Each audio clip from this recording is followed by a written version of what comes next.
বদলে গেছে অনেক কিছুই, শুধু বদলায়নি তোমার সাথে কাটানো স্মৃতির মুহূর্তগুলো, যা আজও রোজ রাতে আমাকে যন্ত্রণা দেয়। আমি রাগলেই তুমি বলতে এটা রাগ নয়, এটা হচ্ছে তোমার প্রতি আমার ভালোবাসার সমষ্টি। তুমি ভুল ছিল যদি আমাকে এতটাই ভালোবাসতে, তাহলে কেন জীবনের কঠিন সময়ে হাত ছেড়ে চলে গিয়েছো? জানি তোমার কাছে কোনো উত্তর নেই, আর আমি তোমার কাছে কোনো উত্তর চাইও না। আমি সবসময় চাই তুমি ভালো থাকো তোমার প্রিয়জনকে নিয়ে। আর আমি নাও আমার প্রিয়জনকে উৎসর্গ করে দিলাম তোমার প্রিয়জনের জন্য। আমার একটাই মিনতি, তার সাথে এমন কোন গল্প শুরু করো না যার শেষ তুমি না করতে পারো। ভালো থেকো তুমি, ইতি তোমার প্রাক্তন।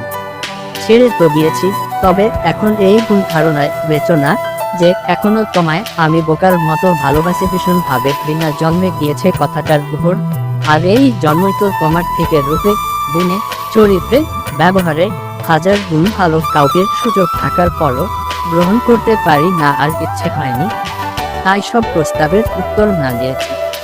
বন্ধুদের সাথে দিব্যি অনেক ভালো আছি, মুখ খোলার আগেই বুঝে যায় তারা সব কিছু।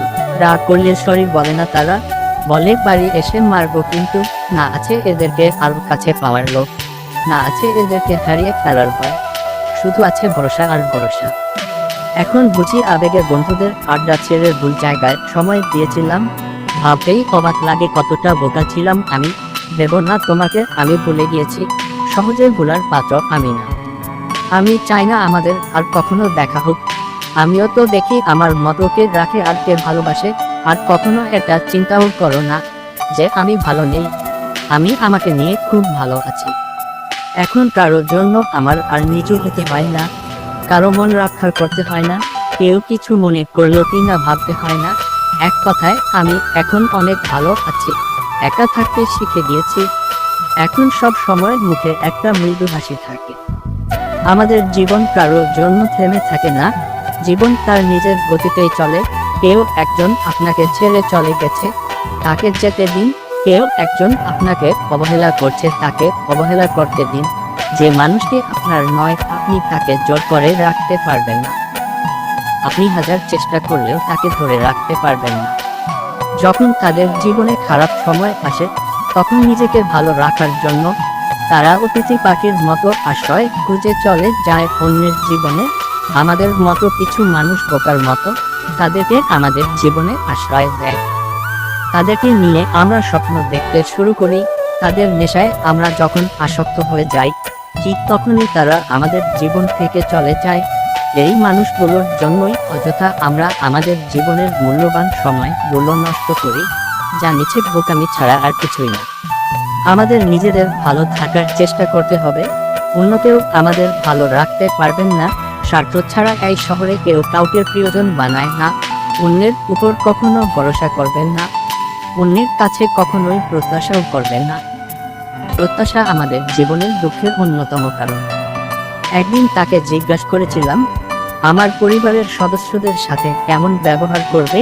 উত্তরে যখন সে বলল, আমি যখন আপনার স্ত্রী হয়ে আপনার বাসায় যাব, তখন আপনার পরিবার মানেই তো আমার পরিবার, সুতরাং আমার পরিবার নিয়ে আপনাকে ভাবতে হবে না। এই উত্তরে আমি রীতিমতো অবাক। এত সুন্দর উত্তর আমার মনে হয় আর কোনো মেয়ে দিতে পারবে না। সেদিন এই উত্তর শুনে আমার মনে হয়েছিল আমি অমূল্য রতন পেয়ে গেছি। একদিন সে আমাকে কপি করতে থাকলো, আমি যেটাই বলি সেও আমাকে সেটাই বলতে লাগলো, মানে যাই বলি সেও সেটাই কপি করতে লাগলো। তারপর আমি তাকে বললাম এই তোকে একটা থাপ্পড় দিব, সেও কিন্তু আমাকে এটাই বলে ফেলছে। তারপর আবার সাথে সাথে সরি সরি বলতে লাগলো, কারণ সে আমাকে কখনোই তুই তুকারি করে না এবং আমাকে ছোট করে অসম্মান করে কোনো কথা বলে না। ওই দিন আমি ভেবে নিয়েছিলাম আমি আমার মনের মতো একটি মেয়ে পেয়ে গেছি। একদিন আমার জ্বর ও ঠান্ডা লেগে যায়, তখন ওর সাথে কথা বলার সময় কাশি দিচ্ছিলাম, তখন সে আমাকে একটি কথা বলেছিল। ওই দিন ভেবেছিলাম আমার কিছু হলে এই পৃথিবীতে অন্য কেউ কষ্ট পাক আর না পাক, সে ঠিকই কষ্ট পাবে। আমাকে সাহায্য করতে না পারলেও আফসোস ঠিকই করবে আমাকে সাহায্য করতে না পারার কারণে। সেদিন কলটা কেটে তারপর ও আমাকে একটা মেসেজ পাঠায়। মেসেজে বলেছিল, আপনি এভাবে কথা বলবেন না, আমার ভয় লাগে। অনেক রাগের মধ্যে থেকে ছোট একটি হাসি দিলাম। এরপর আবার আমাকে কল দিল। তখন আমি স্বাভাবিকভাবেই কথা বলেছিলাম, কিন্তু এত কিছুর পরেও রিলেশনটা আর রইল না, শুধুমাত্র তার কিছু ব্যবহারের কারণে। সে মাঝে মাঝে এমন কিছু ব্যবহার করত যা দেখে আমার মনে হতো সে আর রিলেশনটা রাখতে চাচ্ছে না। হয়তো আমার ধারণাটা ভুল ছিল, আবার হয়তো আমার ধারণাটাই ঠিক ছিল। ভালো লাগলে